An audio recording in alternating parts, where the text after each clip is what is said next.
죽음이라는 노선 안에서 메시지를 볼 때 침례는 생활이다 이렇게 얘기할 때 의미가 탁 와닿더라고요. 침례는 이미 장사되었고 그리스도로 넘겨졌습니다. 근데 우리의 생활 가운데서 이러한 생활이 나타나야 한다는 것입니다. 그래서 앞에서 형제님 교통하신 것처럼 이 우리가 그리스도의 죽음만으로 이게 그다음에 그리스도의 죽음과 같은 모양 안에서 그분과 연결되어 자랐다고 말하고 또 그분의 죽음을 통하여 우리는 그분의 부활하고 자랐다고 자라고 있다고 말하고 있습니다. 그렇기 때문에 이 침례는 우리의 일상생활 가운데서 계속적으로 자라가는 문제라는 것을 보게 됩니다.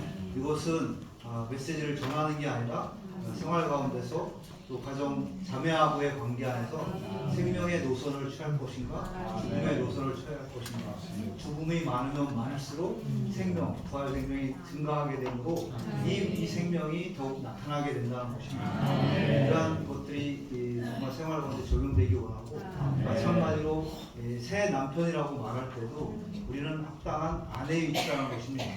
아내는 남편을 머리 삼아서 생활하는 것이 아내의 위치인 것이지만 얼마나 많은 때 이 아내의 위치를 벗어나서 옛사람을 우리의 남편으로 취하고 있는지 이것이 우리 정말 이 그리스도의 죽음이 항상 우리 안으로 관통되어서 이 생명을 살아낼 수 있도록 이게 온 것이 이 항아리 바비큐를 전세를 첫 번째는 그 사역처 안에서 동역하는 형제님들의 한마음 한뜻입니다.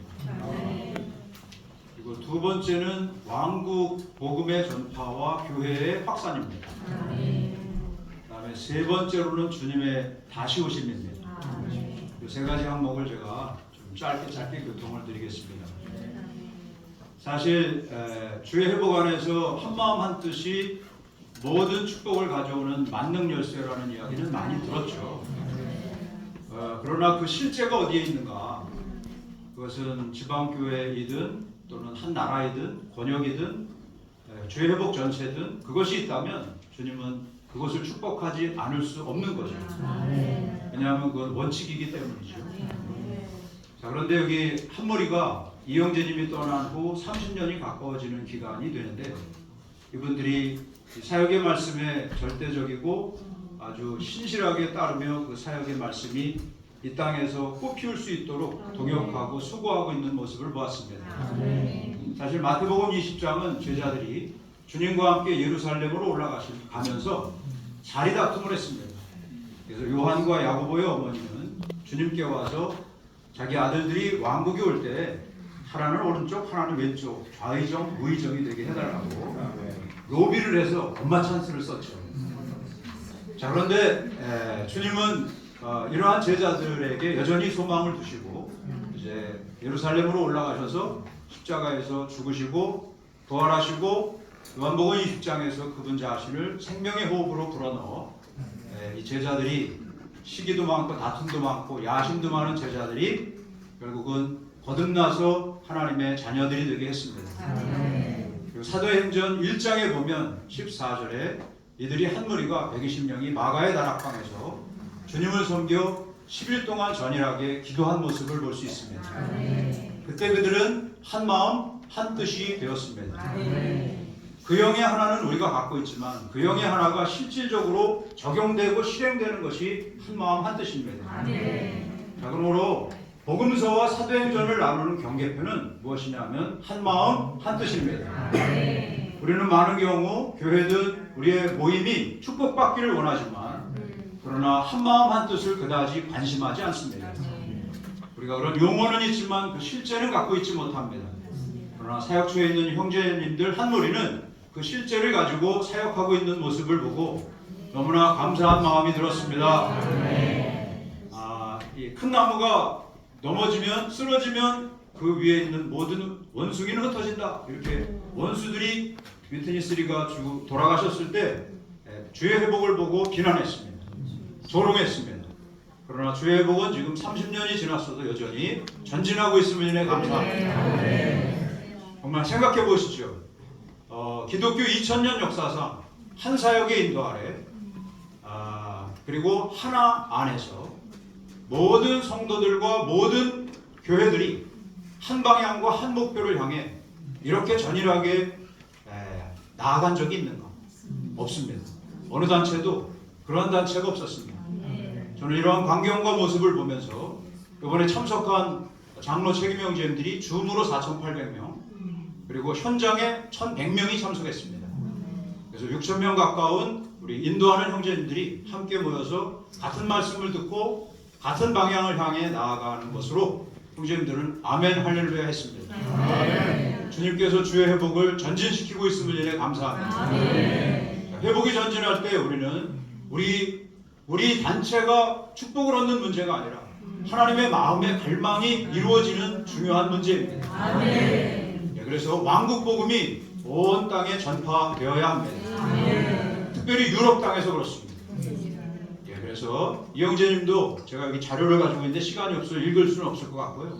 어쨌든 적그리스도가 나오는 유럽 땅을 주님은 여기에 금등잔대의 증거를 세우셔야 한다고 했습니다. 그러므로 형제님들도 동일하게 동역자들도 부담을 가지고 지금 유럽 땅에 교회가 세워지도록 아주 동역하고 기도하고 물질로 사람으로 함께하고 있습니다. 이 유럽 땅은 얼마 전에 우크라이나에 전쟁이 있었잖아요. 이 우크라이나 전쟁이 물론 주님이 허락은 하셨겠죠. 그러나 그분이 사람이 죽는 걸 원하진 않지만 전쟁을 통해 복음의 흰말이 달리는 건 계시록 6장에 의하면 분명한 사실입니다. 그래서 우크라이나의 전쟁을 통해서 그곳에 많은 난민과 심지어는 우크라이나의 교회 안에 있는 성도들도 흩어졌습니다. 유럽 각국으로. 이들은 간절했고 그 다음에 죽음을 불사해야 했기 때문에 이들이 유럽 각국으로 흩어져서 하는 교회 생활은 일반적이고 평범하지 않았습니다. 그러므로 유럽에 있는 교회들을 깨웠습니다. 그래서 유럽에서는 지금 활발하게 이 왕국 복음이 전파되고 있습니다. 교회 생활도 전진하고 활력화되고 있습니다. 제가 왜 이런 이야기를 하냐면 이 왕국 복음은 주님의 오심과 깊은 관련이 있기 때문입니다.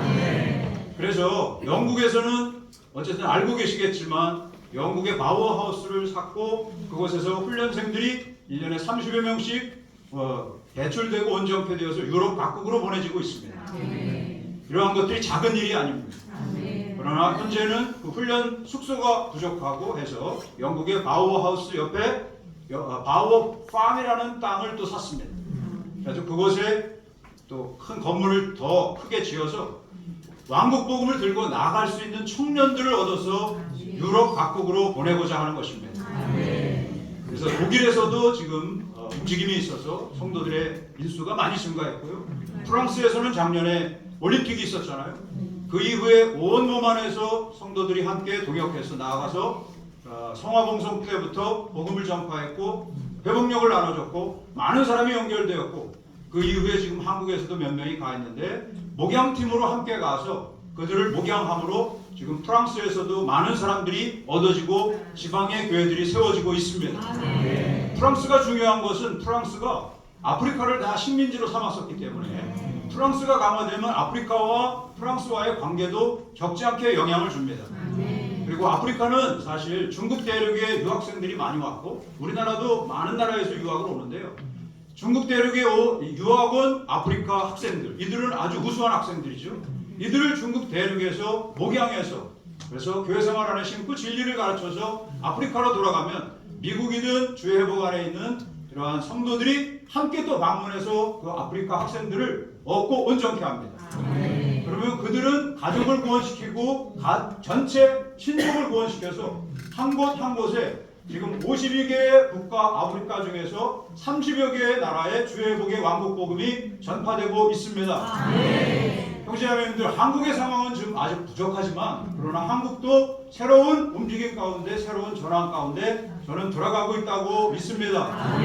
마치 엘리야가 7번 3년 6개월 동안 비가 안 올 때 7번 기도하고 사만한테 산에 올라가서 바다에 뭐가 보이는지를 좀 봐라 라고 했더니 7번째 올라가서 보니까 손바닥만한 구름이 보였다고 했습니다.